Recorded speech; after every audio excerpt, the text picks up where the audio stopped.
Welcome back to our channel. Today we are going to have a look at Endgame number 88 from the book 100 Endgames You Must Know by Jesus de la Villa.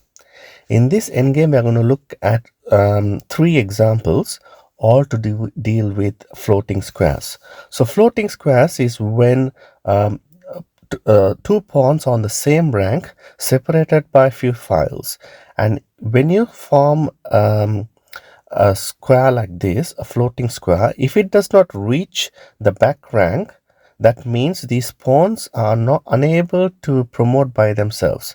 In this first example, we can see the black king is tied up to the defense of these two connected pass pawns. So black king will be going between g7 and h6. So therefore, the black king is unable to come and help the pawns. So what happens is we just need to draw a floating square and see whether these pawns are able to promote by themselves.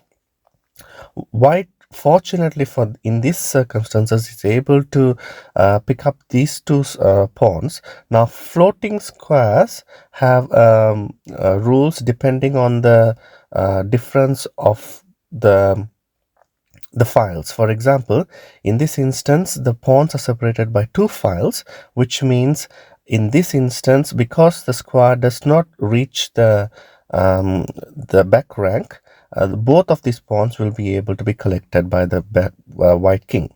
So we'll start off with a4, king c3, and after king h6, king b4, d4, and now white takes the pawn, and after d3, we know we have discussed this in endgame number 1.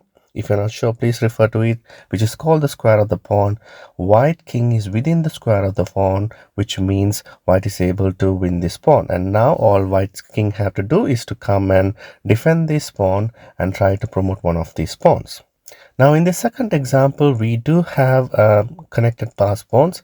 We obviously have three pawns. One pawn is the g6, the other one is the pawns a6 and e6. Now the pawns are in the third rank for black, which means and they are separated by three files, and as mentioned before, they are not reaching the back rank, which means white is able to prevent it from queening. However, the only difference in this instance is because it's separated by three files, white is unable to win the pawns. All white can do is simply defend the pawns from queening. If black tries to queen, then they will lose. However, if they try to defend, we'll have a look at it. So king c4, king h8 is good move, and after king c5, king h7, king c4, king h8. As you can see, there's no proper move to be made. For example, after king h7, if white tries to go after one pawn, then e5 is played, and after king c5, we can see a5 is played, and we can now see the floating square has moved one rank forward, which means it's now reaching the back rank, and one of these pawns will promote. Now going back to this position here, after e5, what happens if white takes the pawn? Then e4. We have learned this in endgame 1, the square of the pawn. The white king is far away from the square now, and as a result, this is a winning endgame for black. This third example, we have the black king on h7. There's a pawn on g6. There's two connected pass pawns. We do have these two pass pawns on the same rank, so and they are only separated by one file. In these instances, and as you can see, this floating square is actually reaching the back rank, which means this is a winning endgame for black.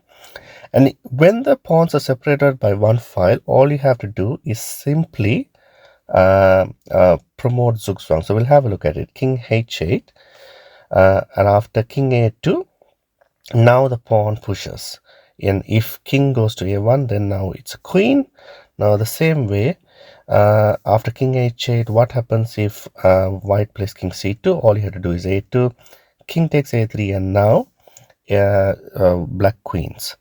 I hope you enjoyed this video. For more videos like this, please like and subscribe, and it's bye for now.